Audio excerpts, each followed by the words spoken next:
عليكم ورحمة الله وبركاته، حبايب قلبي. عاملين ايه؟ يا رب تكونوا كويسين.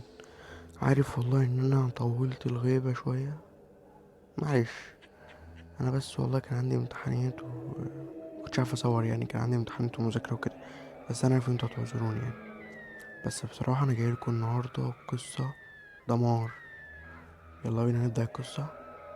قبل ما نبدأ القصة كده، حط سماعتك في ودنك وهيئ نفسك وطفي النور، ويلا بينا نبدأ.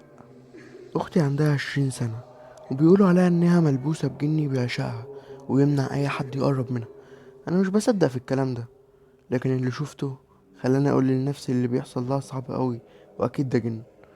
في مرة جيت أقدم لها عريس، كان كويس وأخلاقه كويسة جدا. قعد معاها شوية في البلكونة وسمعنا صوته وهو بيضحك معاها، فقلنا شكلها المرة دي هتظبط ولا ايه. لكن للأسف سمعنا صوت صرخته، ومع دخولنا لقيناه واقع على الأرض ورقبته بتنزف دم كتير قوي. والحمد لله ان ربنا سترها والجرح كان سطحي. الا بقى كنا رحنا في داهية ساعتها، واهله عشان نعرفهم من زمان ما بلغوش عن اللي حصل، والموضوع عدى على خير. لكن اللي حصل بعد كده خلانا نحبس اختي في اوضتها. اللي حصل هقوله لكم، ما تستعجلوش. بعد اخر عريس اتقدم لاختي، جالنا عريس تاني تبع ست جارتنا كده. قعد مع اختي وكنا حاطين ايدينا على قلبنا من الخوف. بس على عكس المتوقع قبلت ان هي تقعد معاه، وما حصلش اي حاجه غريبه نهائي. بالعكس اتخطب. ايوه اتخطب. لما قرب الفرح خلاص، حصل اللي ما كناش حاطينه في الحسبان. مات. ايوه مات. مات قبل يوم فرح، وطريقه موته كانت صعبه قوي. اهله بيقولوا بالليل صحي على صوته وهو بيصرخ. لما دخل عليه لقي عينيه مش في مكانها، فراغ وعينه مش موجوده. بعد اللي حصل ده اختي مبقاش يجيلها عرسان خالص. هيجوا ازاي وهي اصلا اللي كل اللي يجيلها حد يحصل له مصيبه؟ واحد كان هيموت في بيتنا لولا ستر ربنا، والتاني فعلا مات باكتر طريقه بشعه عمري في حياتي ما شفتها. مش عارفين نعمل ايه، هنسيبها كده؟ لا، احنا لازم نلاقي لها حل. طب ما نجيبلها شيخ. كنت قاعد مع امي في يوم وقلت لها: يا امي، لازم نشوف حل في اسماء، مش هنسيبها كده. امي بحزن وقله حيلة قالت لي: هنعمل ايه يا ابني؟ البت خلاص هتفضل على كده. لا يا امي، لازم نتصرف.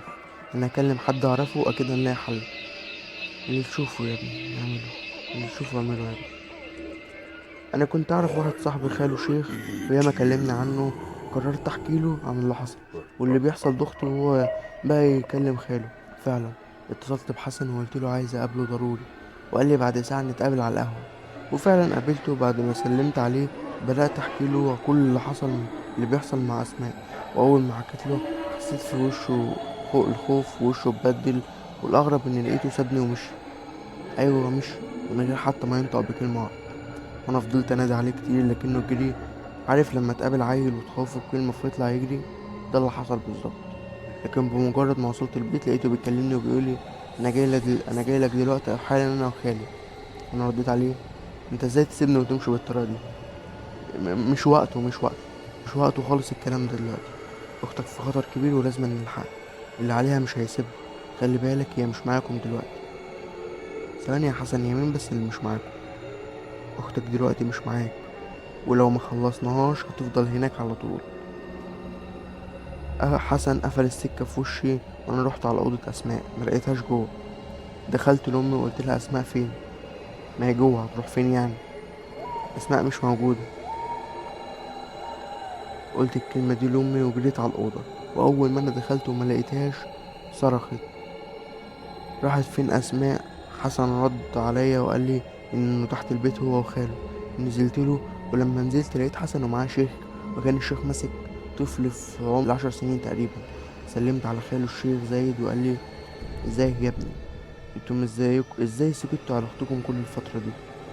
تسكتوا لحد ما اتمكن منها بالشكل ده؟ كده نعرف نرجعها تاني، ندعي بس. انا ما كنتش فاهم حاجة. واختي فين دلوقتي يا شيخ زايد؟ بص يا ابني، اختك معشوقة من جن، وجن كافر كمان.